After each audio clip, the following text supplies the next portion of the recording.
Hey everybody, we're back for another video. I'm Amanda and I'm in Orange County, California. And tonight I think I'm going to be doing some kind of sparkly, otherworldly, kind of nebulous-y thing. I don't exactly have a plan yet. I think I will when I have my wood panel that I'm going to use tonight. I think I'm going to pour on round, but first I want to introduce the colors I'm using tonight. So, first, I have a Dioxazine purple by Liquitex Basics. That's what I'm using for this purple. I haven't messed with it at all. I think it's such a beautiful color. Next, I'm going to be using this Shimmer Sky. So it's got sparkly in it. And it's made by Handmade Modern. I think I found it at Target, to be honest. They have a really strong scent, so it's not my favorite thing to use, but I love this blue so much. I love it. I think it's just exactly what it talks about. It's like a shimmery sky color. Wonderful. Then next I'm going to be using this really black flow acrylic by Loft. Super deep black. I mixed up my own like little mix of white and silver. You can kind of see there's a little bit of bubble in there, but if I shake it up a little bit, it's a little bit easier to see what it's going to be like. And it is this Loft metallic white, which I really like, mixed with a little bit of this abstract, innovative acrylic brand. It's Iridescent Silver, number 29. I think this is the brand. I like these. I don't like the bags at all, just personal preference there. And then on to this beautiful tealy aqua color. It's not quite teal. It's definitely more of an aqua. And I'm using this Liquitex Basics bright aqua green, which doesn't really look green to me at all. And I've added just a hint of the Liquitex Basics light green permanent. So just a tiny bit of green in that cup. I like it a lot. Finally, from a different video that I made earlier, I'm using this beautiful gray that I made up. It's not really gray, it's actually Liquitex Basics Ivory Black, and I like the color by itself. However, I also decided to opt in a little bit of this beautiful glitter. I want to say it's called Extra Fine Glitter. It's really hard to read even without the glare of my light above. But Recollections is the brand, just got it at Michael's. I just picked the first glitter I could find, and I don't have a ton in there, as you can tell, but enough to where it's gonna make a little bit of a difference, I think. So yeah, that's what we're starting with tonight. Lots of cool colors. I'm gonna get everything out of the way, and we're going to cut to pouring. I totally forgot to add that today I am using this as the dimethicone product, so I do want some cells in my pour tonight. So I'm using L'Oreal Elvive. Instead of the coconut oil hair serum, or the coconut milk hair serum, I should say. But dimethicone is one of the major ingredients in this. It's got lots of other things. This has just happened to be gifted to me. And I've added it to the Dioxazine purple. As you can see, it's kind of sitting on top. And I'm just going to do a really quick kind of stir into it. I'm not like trying to integrate it fully. Kind of just wanting it not to sit 100% on top of it. And then that's about it. So that's my stir into that. I also put some into, I skipped that, skipped the black. I did put it into my white silver mix, and I also put it into this aqua green tealy kind of mix. All right, so today like I said, I'm gonna be pouring on a round. So this is just really cheap. It's very cheap. I got it from Goodwill, and it was in a pack of 6 for $1.50. So I love it. Just really simple. And I'm pouring just directly on parchment paper that's on a tray to catch the paint. And I'm also using a Lazy Susan to help me. I know that some people are like really into the propping up with something. I don't really have an issue if it dries on the parchment paper, as long as the parchment paper comes off, and it does pretty easily most of the time. So I don't really have that issue. So I've got all my paints ready, and they are beautiful as of right now. They're just so ready to be poured on. So I'm gonna grab my gloves. I just use really cheap gloves. I feel like they're gonna last about 2 seconds. And then they come right off. It's kind of funny using gloves for painting because you end up getting paint everywhere besides your hands as well. So that's an interesting thing. I'm using a big old cup today. And before I pour in this big cup, so this is gonna be just a plain old dirty cup pour, which means we're gonna mix all the paints in here, layer it, and I'm probably gonna layer to the extent that I am interested in, and I'll talk through that. And then all I'm gonna do is lay it on top, flip it over, let it kind of fall down to the base of this, and then release, and then it's going to flow to the outside edges from there. So that's a dirty cup pour, if you see that online. And before I do all of that, I'm actually going to put a little of the oil, so that Elvive, again, I'm going to use this. And I like to put it on the inside of the cup. I think that it helps more of the paint come out. So I do this, and then I just rub it in with my hand. And I make sure I get any edges or ridges at the bottom. I mean, I pretty much saturate it. So even if there's colors in here like the black and the blue that I don't have this oil in, I still am gonna have it in my cup because it does help the whole amount of the paint flow down to the actual canvas or the board or whatever you're using. I also have paper towels on standby in case. I don't expect to have to use them, but I am wiping my hand now. All right, so I'm gonna start putting color in my cup.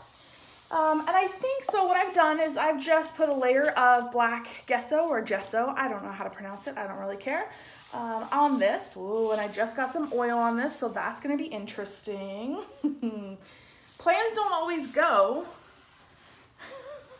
They just don't always go. That's the answer to this.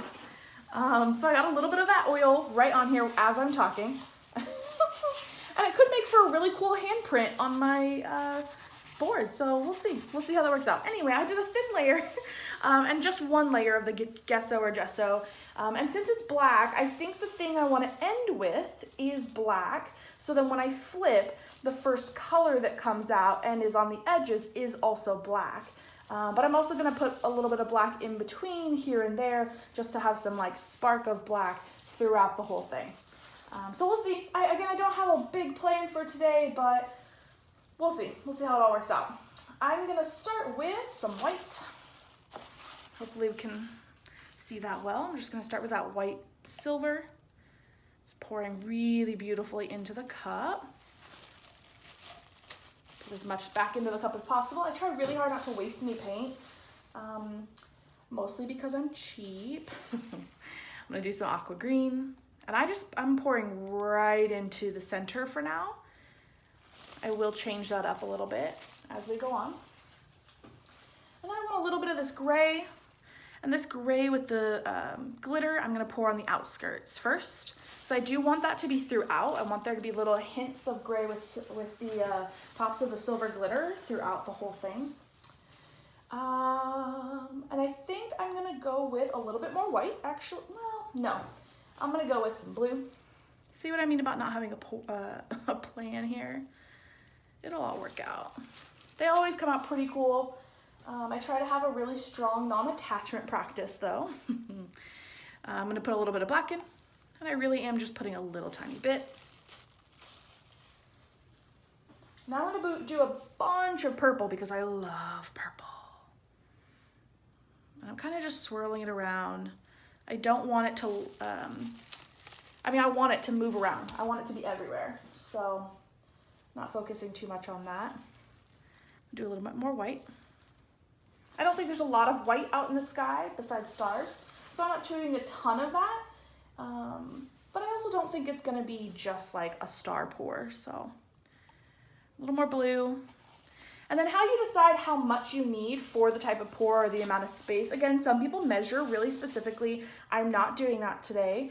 I feel like half a cup of this is gonna go pretty far on this, and then I'll have some pour over, I'll have some leftover. So that's what I'm gonna work on here. I am also gonna spin it slightly as I release the cup. I'm gonna spin it just slightly so it has a little bit of a swirly look, hopefully. I'll do a little more of this aqua green in a couple places in the cup. And then I'm gonna end with a lot more black, I think. Oh yeah, that looks beautiful. All right, so some people really love looking at the inside of the cup. If you're one of those people, hopefully it's cool. I know it's a little bit of a darker, shady look because of my upper light here in my garage, but it's a pretty cool cup. I like it. All right, so here's the moment of truth. I don't really let it sit like this for very long. I'm gonna pick up the board, pull it over, flip it. I am gonna focus, so I might go silent for a couple seconds here. And I'm gonna readjust this parchment paper. I do not have a high-tech catcher system for my paint. It really does just land on overlapped parchment paper, and I'm fine with that. All right, so here we go. Trying to get it centered. There's the flip. It kind of swirled within the cup as I flipped it, which is cool. Ooh, and it's moving, which is kind of cool. I didn't actually check to see if this space I'm on is level. And I'm actually okay if it's not completely level, because again, I'm going for a little bit of a swirly kind of effect, but we'll see. We'll see how it works out. So I'm gonna let it sit, and a lot of people tap on the top to just let the bulk of the paint fall down so that when you take it off, there really is a kind of movement. So that's what I'm going for here. Give it a couple more seconds here. Some people also do like the paint around this before this was released. So for instance, black is used quite, or black would be probably a really hot choice. I, again, don't like wasting paint. And I think I've made my paint thin enough that it's gonna flow pretty well even without that layer on the outside kind of buffering it. So, you know, if it doesn't, then that's okay. Then maybe I'll add some to then make it flow a little bit better. But for now, I'm just gonna stick with this and, you know, see how it goes. All right. I feel pretty happy about where we're at right now. I'm just holding it up for a second so it's not moving that direction too much. I think there's just not a lot of suction between this cup and this board, which happens. I think the plastic cups stick better to the canvases, to be honest. All right, moment of truth here. Hopefully you can see that well enough. I'm gonna let it go, and then I'm pretty quickly gonna spin. Oh my gosh. Love, love, love, love the color. I'm just letting some of this excess come out. Fill the edges. Yeah, I used plenty of paint, and I can tell because it's taking up almost all of the circle already. I'll probably have a lot of leftover paint from this one, and again, I'm okay with that. I usually use my leftover paint as a base for canvases, which I really like. Especially if it's got shimmer in it, it's a cool base for a lot of future projects. Oh, the inside of this cup looks amazing. So you'll notice there's plenty of cells already, right? Like it's nothing but cells. And I didn't even put the oil in all the colors. I actually only put it in 3 out of the 6 colors that I used. So you don't need a lot, and I only did 2 drops in each color. So again, don't need a lot, but it's pretty silly. So I'm gonna start spinning first. I think I'm gonna spin a little bit first before doing anything else. Just see what happens.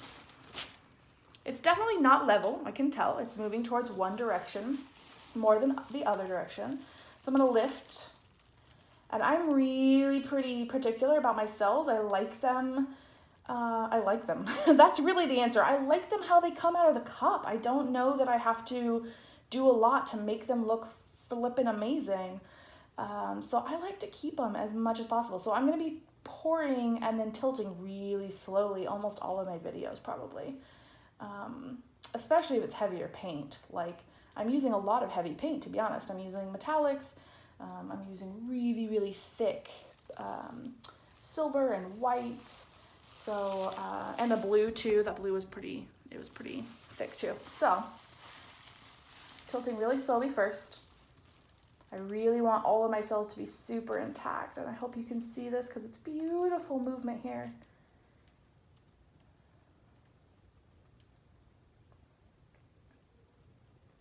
We're like millimetering it here.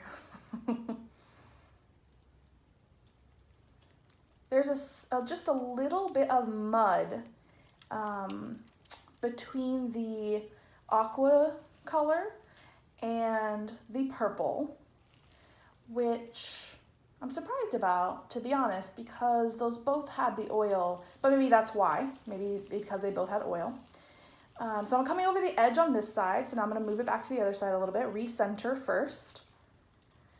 But yeah, so there's just a little bit of mud between those two colors, and what I mean by that is the colors are mixing a little bit more than I would like, so they're not as vibrant or as just popping against each other as I would typically prefer.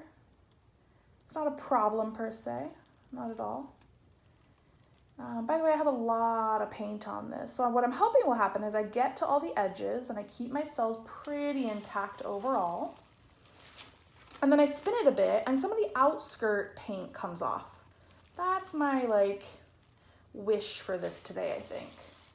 So some of the paint that's the aqua and the purple, that dioxazine purple, I'm hoping some of that comes off the edges, like works off the edges on its own as we spin. I really like the black. I like the black and the purple and how they play together.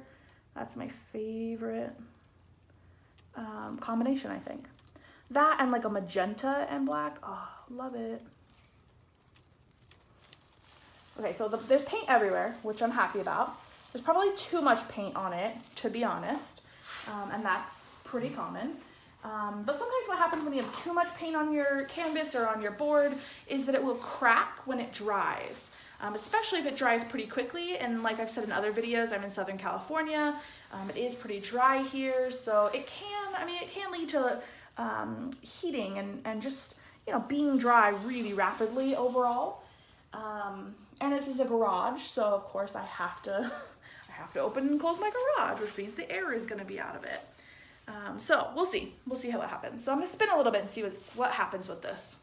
This Lazy Susan is new for me. I like it a lot.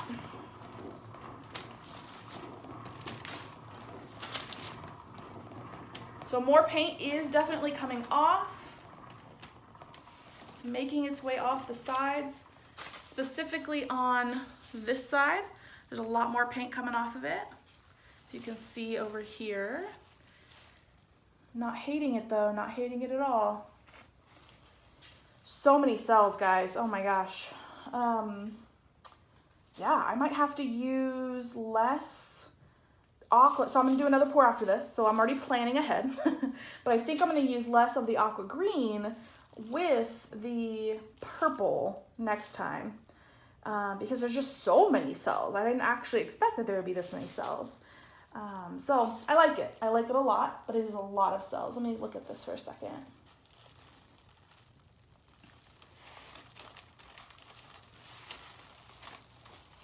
I do want to separate it a little bit from that parchment paper. So this is where the parchment paper is like, you know, not a favorite of some pourers, and that's totally fine. If I left it be and just let it dry, that would be one thing, but I want to manipulate it a little bit more. So I'm moving it off that original area for a second here. I'm also gonna just wipe away for a second. Wipe this direction, just so it's away from the rest of the painting first. Can you tell how messy this process is? If you haven't started acrylic pouring, just know it's so messy. And maybe that's just me, actually, now that I think about it. Maybe I'm just messy, right? Very possible. I'm kind of a messy person in my own life. But I really like how it looks so far. I almost don't want to change anything about it because it's pretty cool. I'm going to go in for a close-up. I think I'm actually going to leave it. And what I do is I transfer the whole tray, which is on top. So there's just a little tray here. It's not little, it's actually huge. But I'm going to transfer that completely while it dries. And then the parchment paper really just peels away at the end of it. So overnight, there will be more seeping of the paint off of the board, and I'm happy with that. I'm okay with that, but I am gonna put it more level. So I'm noticing that the cart I have it on a cart, and then it's on a Lazy Susan on top of that. I'm just noticing it's not as level as I thought it was. I did measure, but it's not as level as I wanted it to be. So I'm happy with it how it is right now. I'm just gonna take you in for a closer look here, because I think these colors are amazing. Oh, I do like the aqua green with the purple, but so when I talk about mud, in case anybody's wondering, what I'm talking about is the area like here, if you can tell, there's an area where the green and the purple interplay just a little too much, and it looks a little bit gray. And I will say I did add gray, so it might not be that mixture too much, but it is where the green and the purple meet. It's a little bit more gray than I want it to be. However, I, again, really, really like that, the overall look. And, you know, I'm not gonna actually torch it much. I'm gonna probably torch it for like 2 seconds just to pop the air bubbles. It will not change the amount of cells in total though, because there's already so many cells here. So yeah, there's my pour for the day. I hope you enjoy.